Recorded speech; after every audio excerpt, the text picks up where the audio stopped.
Assalamualaikum warahmatullahi wabarakatuh. Pada pertemuan kita yang sekarang ini, kita akan bahas tentang patologi sosial remaja.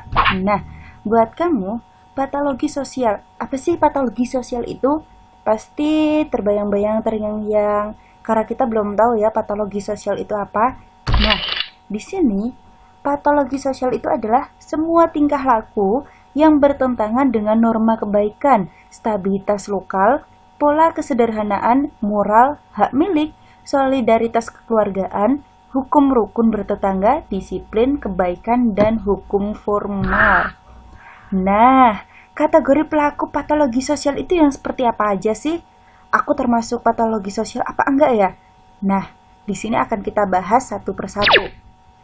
Yang pertama, ada kontak fisik langsung, yaitu memukul, menendang, dan mendorong. Memukul itu termasuk kontak fisik langsung dan itu termasuk patologi sosial. Kamu nggak boleh ya yang namanya memukul karena itu bertentangan dengan hukum yang ada di Indonesia. Menendang juga tidak boleh, mendorong juga. Karena itu bakalan membuat kalian merasa paling wah, padahal sebenarnya itu salah. Nah, yang kedua adalah kontak verbal langsung, yaitu memaki, mencela, atau memberi panggilan jelek. Jadi kamu gak boleh memaki sesama teman kamu. Itu nanti bakal berdampak negatif ya. Kalau teman kamu itu mempunyai hati yang sensitif, itu akan melukai teman kamu itu. Kemudian mencela. Wah, tulisan kamu jelek. Wah, kamu jelek. Wah, kamu gak bisa ngomong R dan lain sebagainya. Itu gak diperbolehkan juga. Atau memberi panggilan jelek. Seumpamanya namanya sebenarnya Merly, terus dipanggil cemplok atau dipanggil gentong gitu gak boleh ya. Itu termasuk mencela. Kemudian yang ketiga, perilaku nonverbal langsung. Kalau nonverbal langsung, itu kalian itu nggak pegang dia. Kalian itu hanya berbicara atau sedikit memandang, yaitu memandang dengan sinis atau mengintimidasi. Nah, seperti ini ya contohnya. Selanjutnya, yang keempat adalah perilaku nonverbal tidak langsung. Apa aja sih itu?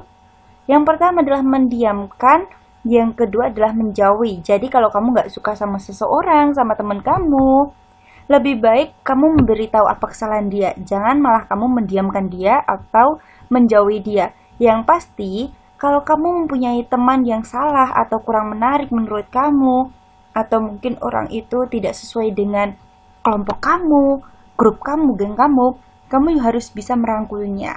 Seperti itu. Selanjutnya, nah ini, pelecehan seksual. Ini juga termasuk.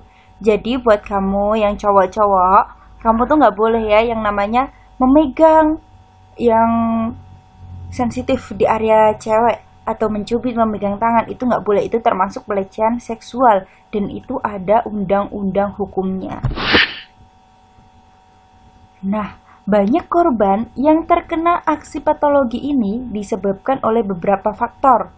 Di antaranya adalah penampilan yang mencolok, jadi menggunakan baju yang kelihatan nggak jadi bahannya, atau mungkin dandanannya juga mencolok.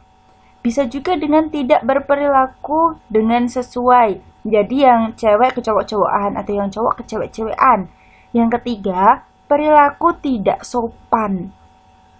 Ngomong sama guru kasar, ngomong sama sesama teman kasar, ngomong sama orang yang lebih tua kasar. Itu nggak boleh. Yang terakhir adalah tradisi. Jangan jadikan patologi sosial ini sebagai tradisi kamu ya. Karena itu akan membuat buruk keadaan kamu. Dampak bullying untuk korban. Karena tadi kita ngomongin patologi sosial yang termasuk bullying. Dampaknya apa sih kalau kamu tuh membuli temen? Yang pertama, masalah kesehatan fisik. Karena temen yang kamu bully itu biasanya terkadang mereka berpikiran susah. Berpikiran, iya apa ya sih yang dibilang ini? Ya gimana sih cara aku diterima teman-temanku gitu.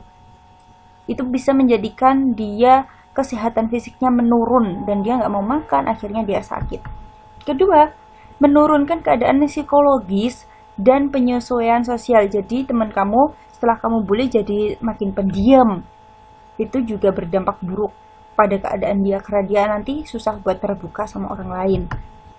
Terganggu prestasi akademiknya. Setelah kalian bully dia mungkin akan minder, akan menjauhi kalian, atau akan menjauhi semua orang agar dia itu nggak dibully. Padahal itu jelek ya, itu nggak boleh dilakukan. Yang keempat, rasa cemas berlebihan, takut bahkan ingin bunuh diri. Ini dampak yang paling signifikan terjadi.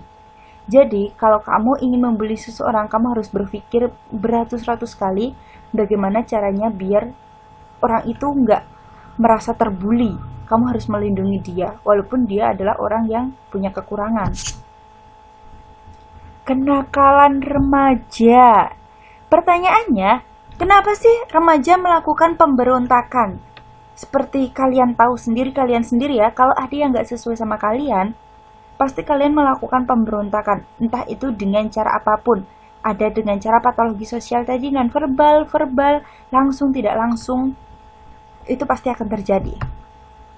Ada 3 hal penting yang berperan penting dalam hal itu, yaitu keluarga, pergaulan, dan kamu sendiri. Dari keluarga mungkin kamu diperlakukan secara tidak menarik menurutmu, atau mungkin broken home. Pergaulan, kamu bergaul dengan teman-teman yang seperti apa? Yang orangnya itu selingaan, gak jelas, atau mungkin teman kamu yang selalu rajin ibadah. Dan diri kamu sendiri juga, kamu mau diakui sama semua orang, tapi kamu salah caranya. Nah, tugas kamu adalah diskusikan ini. Kelompok 1 nanti akan saya bagi, yaitu mendiskusikan masalah keluarga. Kelompok 2 masalah pergaulan. Kelompok 3 masalah diri sendiri. Untuk nanti bagaimana caranya, nanti akan saya bagi lewat grup WhatsApp. Jadi, itu tadi sedikit penjelasan dari saya. Nanti untuk lebih lanjutnya, kalau ada yang ditanyakan, silahkan kalian WhatsApp hubungi saya. Terima kasih. Sekian dari saya. Wassalamualaikum warahmatullahi wabarakatuh.